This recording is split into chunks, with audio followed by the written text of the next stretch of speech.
नमस्कार दोस्तों। आज हम बात करेंगे लीनियर रेगुलेटर की, जो कि है 3 एम्पियर का। नॉर्मली हम जैसे 7805 है या 7812 है, जो 78 की जो सीरीज है ये 1.5 एम्पियर तक मैक्सिमम रहती है। 1.5 एम्पियर पे भी अगर हम चलाते हैं तो काफ़ी गर्म हो जाता है, हीट सिंकिंग काफ़ी अच्छी करनी पड़ जाती है इसकी। या नहीं तो आप नॉर्मली आप इसको 1 एम्पियर तक ही आप ठीक ठाक से ले जा पाते हो।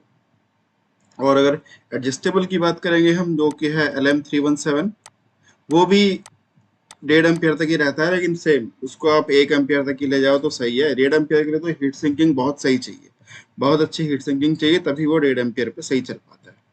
उससे अगर हम आगे, हम मान लो अगर हमें 1.5 एम्पियर से आगे करंट चाहिए, तो 3 एम्पियर का करंट मिलता है हमको, वो है LM150 या फिर LM150A, LM350 ये मिल जाएगा। ये हमें 3 एम्पियर की रेंज में मिल जाएंगे। फंक्शनिंग और सब कुछ नॉर्मली मोटा मोटी उसकी तरह ही सेम होता है 317 के जैसे। जैसे आउटपुट जो है मिनिमम जो जाएगा 1.2 वोल्ट तक चला जाएगा। आउटपुट करंट गारंटीड लिखा हुआ है, गारंटीड 3 एम्पियर आउटपुट करंट है, यानी कि 3 एम्पियर हम आउटपुट में करंटली मतलब कंटिन्यूसली ले सकते हैं। थर्मल रेगुलेशन काफी अच्छा है इसका। आउटपुट शॉर्ट सर्किट प्रोटेक्शन है, यानी कि आउटपुट में आपको कहीं शॉर्ट सर्किट हो गया तो हमारा डिवाइस नहीं उड़ेगा।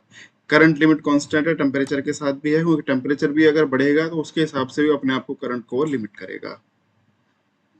ये टेस्टिंग है, रिपल रिजेक्शन काफी अच्छा है। 1% आउटपुट टॉलरेंस रेगुलेशन है, जो LM350A है। मेरे ख्याल से ए का मतलब ऑटोमोटिव का होगा, जहां तक मैं गैस मार रहा हूँ, बाकी आगे पता चल जाएगा। और लाइन रेगुलेशन 0.01% है, लोड रेगुलेशन 0.3% है। ठीक है, तो इसके बारे में पढ़ते हैं हम। तो high performance fixed voltage regulator, हाँ, high in addition to higher performance than fixed regulator, तो LM150 से ऑफर्स फुल ओवरलोड प्रोटेक्शन भी है इसके अंदर, आईसी के अंदर। ठीक, 3 एम्पियर 3 टर्मिनल का डिवाइस है ये। और डिवाइस हमें 2 पैकेज में मिलता है। एक तो हमें एक केस टाइप के पैकेज में मिलता है, मेटल कैन टाइप में। इसमें ये एडजस्टमेंट की पिन है, ये इनपुट की पिन है, बॉडी जो होगी वो आउटपुट की पिन है। सेम ऐसे यहाँ पर है, ये हमारा नॉर्मल हमारा TO220 पैकेज है। पहला एडजस्टमेंट है, दूसरा आउटपुट है, तीसरा इनपुट है, और जो ये जो ऊपर की जो पार्ट होता है मेटालिक पार्ट, ये भी आउटपुट का ही पार्ट है। एब्सोल्यूट मैक्सिमम रेटिंग में आ जाएंगे अगर हम, तो जो रेफरेंस, इसकी रेफरेंस वोल्टेज 1.25 है, जैसे कि रहती है। वो हमारे LM317 है, उसमें 1.25 की ही है। ये मैंने बता ही दिया आपको। लाइन रेगुलेशन, लोड रेगुलेशन काफ़ी अच्छा है इसका, 0.1% है, ये 0.02% है। ठीक,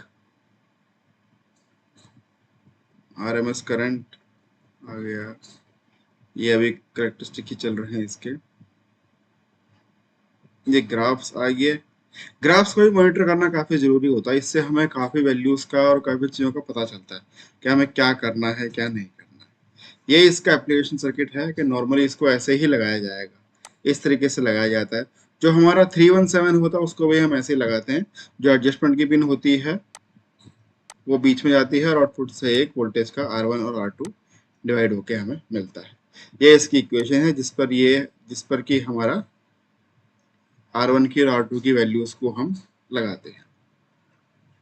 एक्सटर्नल कैपेसिटर भी हम लगाते हैं, इनपुट में भी लगाते हैं हम। बाईपास कैपेसिटर लगता है इनपुट में 0.01 का, और आउटपुट में लगा सकते हैं हम। आउटपुट में तो जैसे कि जिस तरह की हमें रिक्वायरमेंट, जिस तरह की हमें रिक्वायरमेंट होगी उस तरह की हम लगा देंगे। जैसे नॉर्मली इन्होंने 10 माइक्रोफेरेड का आउटपुट में कैपेसिटर का बता रखा है, 10 लगा लो, देखो 25 का भी बता रखा है। जितनी ज्यादा हमें वो चाहिए होगी, रिपल रिजेक्शन और रिपल नॉइस चाहिए, कम चाहिए होगी, उतना ज्यादा वैल्यू का हम कैपेसिटर लगा देंगे। ये लोड रेगुलेशन है।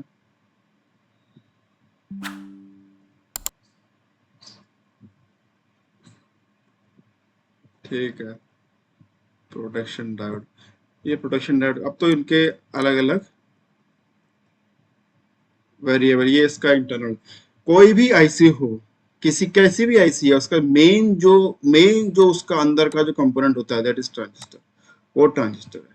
कितनी बड़ी आईसी है, कैसी भी आईसी है, एनालॉग आईसी है, डिजिटल आईसी है, XYZ कुछ भी है, उसका मेन जो अंदर का जो सर्किट होता है, जो मेन जो जो चीज डलती है उसके अंदर, या फिर कहो जो तोड़ के अंदर बनेगा वो ट्रांजिस्टर ही बनेगा।